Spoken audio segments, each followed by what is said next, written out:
कैसा रहा sir interview experience? ठीक ठाक ही रहा, एवरेज ही रहा। हाँ। आपका सर? एक्सपीरियंस अच्छा था। अच्छा, कितना देर का सेशन चला आपका? Around 15 to 20 minutes. एंड आपका सर? मेरा भी वही 12 से 15 मिनट के आसपास। सबसे पहला आपके लिए क्या क्वेश्चन रहा था सर जब रूम में अंदर गए थे तो? ग्रेजुएशन कब किए, कहाँ से किए, बेसिकली यही क्वेश्चन होता है, हॉबी होता है, इनिशियली यही क्वेश्चन होते हैं। एंड आपसे क्या पूछा गया था सवाल? वही ग्रेजुएशन ईयर, फिर अगर गैप है तो क्यों है, और जॉब है तो फिर वही जॉब में घुस गए थे। फिर ऐसे फिर किधर स्विच किए सर वो?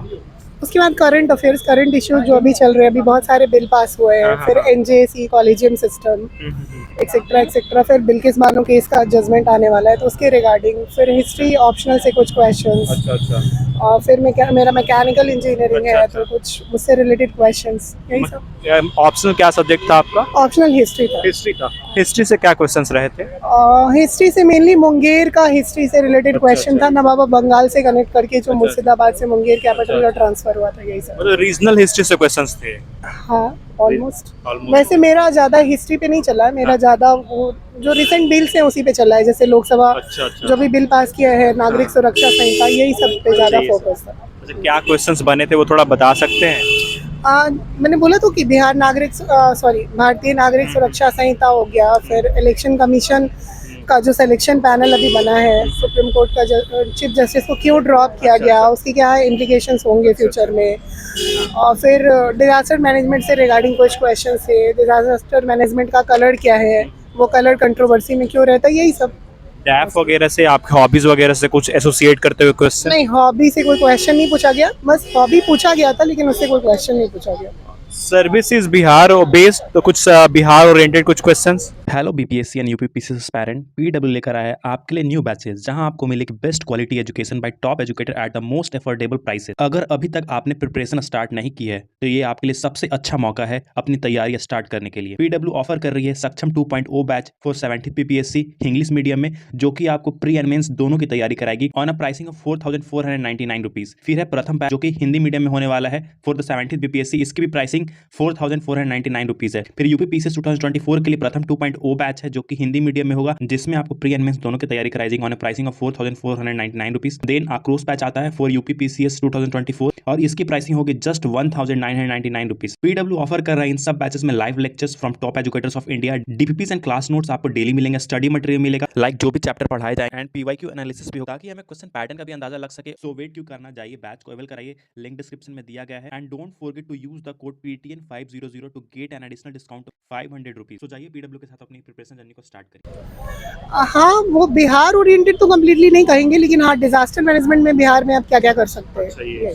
अच्छा, आप ऑलरेडी कहीं वर्क कर रहे हैं? एक्चुअली अभी तो वर्क नहीं कर रहा हूँ, लेकिन मेरा सिलेक्शन हुआ है असिस्टेंट सेक्शन अच्छा, ऑफिसर के पोस्ट पे, तो अभी उसकी ज्वाइनिंग अवेटेड है। उससे कुछ क्वेश्चंस बने थे कि नहीं? नहीं, वो मैंने बताया नहीं है क्योंकि अभी ज्वाइन नहीं करा है। Thank you sir. वेलकम। आपका फिर कैसे रन किया इंटरव्यू आगे? मैं तो बेसिकली स्टार्टिंग से ही जॉब का राउंड ही घूम रहा था अच्छा। इंटरव्यू, क्योंकि मैंने बताया था कि सर मैं जॉब में हूँ, हाँ। तो जनरली उसी पे घूम रहा था। किस पे ग्रेड का जॉब है और उसका यूज आप कैसे डिपार्टमेंट में कर सकते हैं। मतलब पब्लिक सेक्टर में आप जॉब हाँ, करते हाँ, हैं? पब्लिक सेक्टर में रहते हैं, ओके। फिर उसके बाद किस पे स्विच किया उन्होंने आपके जॉब ओरिएंटेड क्वेश्चंस के बाद? उसके बाद हॉबी पे, अच्छा, हॉबीज पे। हॉबी पे आए। मेरा डायरी राइटिंग था, तो डायरी राइटिंग में कुछ अजीब तरह कुछ क्वेश्चन पूछे, जैसे में कि मतलब कि आप अपना पर्सनल चीज़ लिखते हैं कि नहीं, जैसे कि आपकी कोई गर्लफ्रेंड हो तो उसके बारे में, अपने निजी जीवन के बारे में कुछ मेंशन करते हैं कि नहीं। ये सब तो ठीक रहा, और मतलब उसका आंसर भी ठीक ही रहा था। वो लोग मतलब ऐसा लग रहा था सेटिस्फाइड थे। They was smiling. ओके, अच्छा, कुछ ऐसे क्वेश्चन जिस पे आपके ओपिनियन फॉर्म की कोशिश की जा रही हो? एज सच तो मतलब ऐसा नहीं था, ओपिनियन बेसिस का कोई क्वेश्चन नहीं था। कुछ वैसा कुछ नहीं रहा।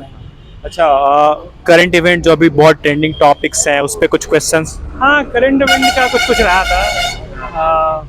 एक्सपो सेट के बारे में अच्छा। कुछ से पूछे थे। और बेसिकली मेरे से, जैसे मेरा फिजिक्स था ना, वो ग्रेजुएशन सब्जेक्ट, हाँ। तो उससे कुछ रिलेट करके पूछने की कोशिश की थी, अच्छा। जैसे मिशन शक्ति। अच्छा। तो बेसिकली मुझे पता था मिशन शक्ति, हाँ। लेकिन वो पूछ रहे थे कौन सा टेक्नोलॉजी यूज हुआ है उसमें। अच्छा, ये। तो उसमें मुझे सॉरी बोलना पड़ा। अच्छा, ये सवाल ठीक है। बिहार ओरिएंटेड क्वेश्चन आपके लिए कुछ? हाँ, दांडी मार्च में बिहार के 2-3 लीडर का नाम पूछा था। अच्छा, ये पूछा गया था। आपके हॉबीज एंड ऐप से? जो डायरी जो आपने लिखना हाँ बताया। वही था, बाकी जनरली जॉब ओरिएंटेड इधर उधर घूम रहे थे। तो जॉब रिलेटेड क्या क्वेश्चंस बने थे वो बता सकते हैं? पहला था वर्क प्रोफाइल से कि आप क्या करते हैं, और उसका अगर आप वो डीएसपी बनाया जाता है हाँ, तो क्या यूज में लाइएगा उस एक्सपीरियंस का। वैसे जनरली यही था। कुछ situation based question. Situation based तो ऐसा मॉक वगैरह में देखते हैं, पूछते हैं, लेकिन यहाँ तो ऐसा नहीं लगा। कितने देर का रहा था आपका सेशन? 12 से 14 मिनट। 12 से। And what how was the experience जब आप आंसर कर रहे थे बोर्ड मेंबर्स का? स्टार्टिंग में तो मतलब थोड़ा सा था वो एंजाइटी फील कर रहे थे, फिर स्टार्टिंग, फिर बाद में मैम थोड़ा सा रिलैक्स करवाई तो फिर नॉर्मल हो गया। हाँ, एक और क्वेश्चन याद आ रहा है, हाँ, वो पूछी थी कि ब्रिटेन की प्राइम मिनिस्टर का नाम बताना है, लेडीज प्राइम मिनिस्टर 3 का नाम बताना है। अच्छा, तो मुझे तो उस समय एक ही याद आ रहा था, फिर दूसरा मैम ने खुद हिंट दिया थोड़ा सा, तो फिर मैंने बताया, फिर तीसरा तो बता नहीं पाया, तो बोले कोई नहीं, तो ठीक है। अपने एक्सपीरियंस के according what will be the feedback जो एस्पायरेंट आगे आएंगे इंटरव्यू देने के लिए? ओवरऑल यही है कि प्रिडिक्टेबल तो नहीं है, मतलब मेरे से कुछ पूछा गया, मेरे पहले वाले से कुछ पूछा गया, यही कर सकते हैं कि करंट अफेयर कर सकते हैं, और बेसिक जो है अगर आपका ऑप्शनल वगैरह जो है उसका बेसिक कर लीजिए, उससे ज़्यादा आप कुछ कर भी नहीं सकते। आई विश कि आपका फाइनल पीडीएफ पे नाम हो। All the best. Thank you.